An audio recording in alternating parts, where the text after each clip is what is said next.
The state of Iowa is being sued by the Department of Justice.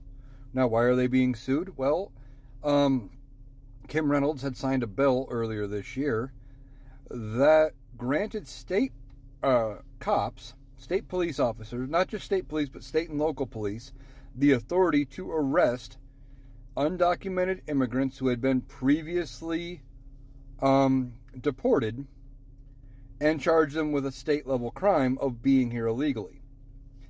And then this law also gives state judges the authority to deport these people again.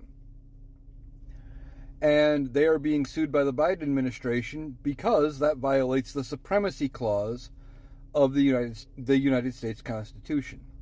Now, what is the Supremacy Clause? Well, there is a clause in the U.S. Constitution that says, above all, the U.S. Constitution and federal law trumps state law. So, that's the whole supremacy thing.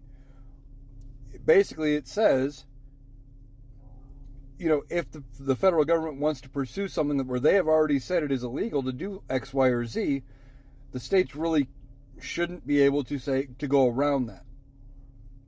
I mean, look, now, I know some people will say, well, what about marijuana? They've made it legal in some states.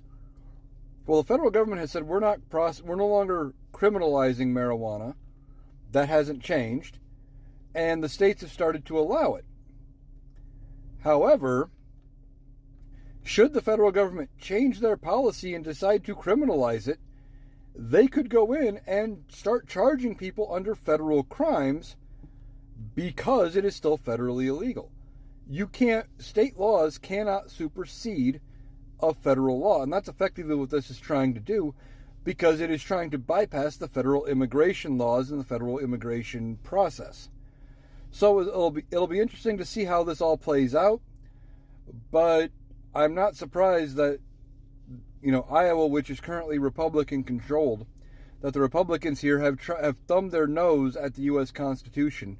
I have never seen a group who claims to love the Constitution, love this country, and love freedom so much that thumbs their nose at it every chance they get.